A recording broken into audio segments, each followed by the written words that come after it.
Well, we started out a little slow because we broke down on what we practiced, and it can get the other team some momentum and confidence. But once we moved the basketball, once we stayed with our principles of what we wanted to do defensively, we played much better. I thought we were going to set a record number of deflections tonight because we had 46 with 10 minutes to go. But we obviously took off the press and didn't get many. We finished with 49, which is excellent, but I thought we were going to have the highest total of any team I've ever coached, so that was good. Still have a long way to go. Still make a lot of mistakes, a lot of poor passes. Our bigs bring the ball down in traffic too much rather than pass it out or chin it up. Those are all fundamentals we've got to get, but we're taking baby steps, improving, and that's what you want to see. What is your record for deflections? The championship team got 54 once, and I thought we were going to get it tonight. Ricky had 14 blocks. Are you guys blocking shots like this all the time, all year? When we get Honest back, we're a better shot blocking team. He's the best shot blocker. Ray and Honest are the two best shot blockers on the team. And sometimes when you play bad defense, you get a chance to block a lot of shots. And that's what happened quite a few times. But this team's much smaller. I mean, that's not going to happen in the next 4 games. But we are a good shot blocking team. Coach, it seemed like early on Donovan Mitchell made it a point to really attack the paint, attack the basket, get to the free throw line. Just kind of talk about this game. He did a good job, and I wish Dang would get Donovan's mentality on the three-point line. You know, I think if he misses a couple, it bothers him, and it doesn't bother Donovan at all. You know, he'll just keep shooting and shooting and shooting. That's what I want to see out of Dang, because it's okay to drive and try to get layups, but if you got an open shot after ball movement, you got to take it. But I thought tonight Quentin Snider made us all better. He made us better.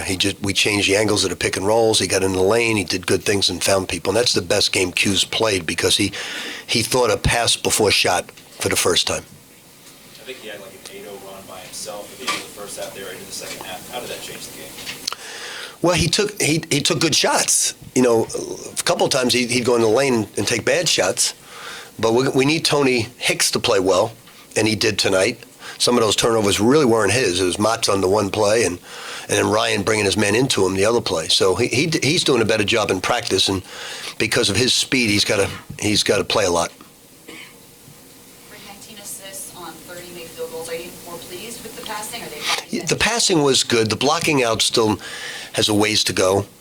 Our 4 presses has a ways to go. This team's going to be very good toward the middle of the season, but we don't have time to wait to the middle of the season because the next 4 games are the toughest stretch I've had since I've been coaching, with the exception of when I coached the Knicks. Can you elaborate on what you mean by changing the angle of the pick and roll and why you would do that? Yeah, so let's say I'm going to set a screen over here, and what they do, they down the pick and roll. The guard jumps out so you don't use it, and the big guy's there. So you got to change the angle and screen this way so he comes off and goes down the sideline. Because about 80% of teams in the NBA down it, pick and roll on the side, where the guard jumps out and the big stays like this, and you got to change the angle of the screen. And that's something we started doing in the second half, and Q started getting in the lane and creating shots for people. Coach, it seemed like Mango had a pretty good game as far as getting the ball out to the shooters. It seems like you guys shoot extremely well when the ball goes in and goes out. It seems like he played pretty well today. Yeah, I thought take away the first 5-6 minutes of the game, and we played good basketball. Coach, you mentioned the difficult 4-game stretch ahead, obviously starting with Kentucky. On a day like today, how do you keep your team motivated and keep them from looking ahead? You know, what I basically told them was, look, we got to take a portion of this game, and we got to say that's Kentucky. So Eastern Kentucky pushes the pace. I said, you know, I've never seen a team push the pace as well as Kentucky does since North Carolina, and it looks like, we'll find out today at 5:45, it looks like they push it even faster than North Carolina. And what's impressive about them is that they pass the ball up the floor so quickly, and then they finish so quickly. So they're great runners. So we wanted to play good transition defense to get ready for that. But we didn't look ahead. We didn't work on Kentucky or Virginia or Indiana or Notre Dame. The interesting thing about all 4 of those opponents is how incredibly different they are.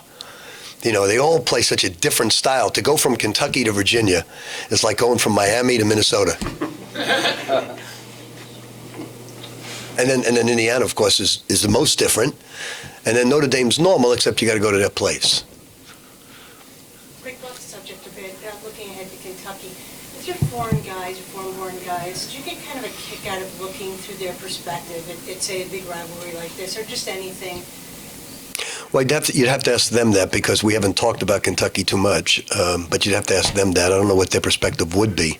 But just in general, kind of, you look at a guy like Anis, I think you've talked about it before, being from Egypt, and to talk about the intensity of a rivalry, it's... Well, I think if you said to Anis, Kentucky doesn't, their fans don't get married on a game day, and they don't have funerals on a game day, he would find that a little different in his culture. Is it good to sort of sprinkle in and close of that? Yeah, I think that. I think he'd find it a little different than what he's used to.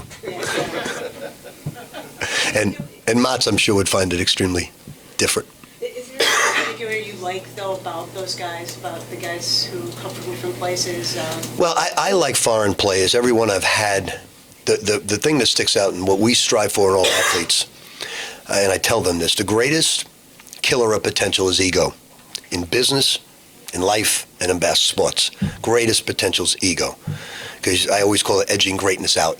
So the foreign players they come in so humble, and their education means so much to them.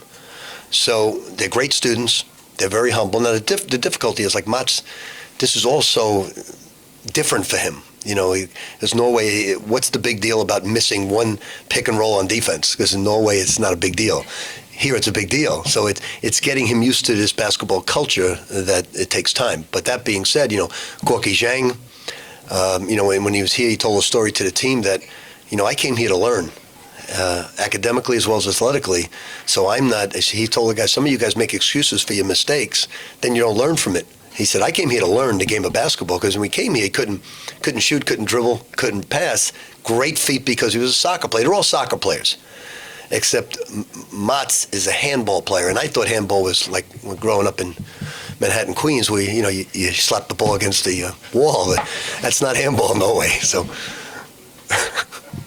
what's going to be the focus in practice before Wednesday? Well, they're a great transition team. I don't know. I can't. I'm not in the NBA anymore, but if they got three guys that. If I was still drafting, I'd put those three guys. I think I would take their point guard, maybe number 1 or 2 in the draft. And I recruited him. I love him as a person, love him as a player. So they got three guys, and that's not their only 3 players that are probably going to go top 10 in the draft. They're very well coached. They play excellent defense. They shoot it at certain positions. That's going to be a really tough game, but the whole 4 games going to be a tough stretch. We could go 4-0, 0-4. Who knows? Okay. Anything else? Thank you. All right. Take care, everybody.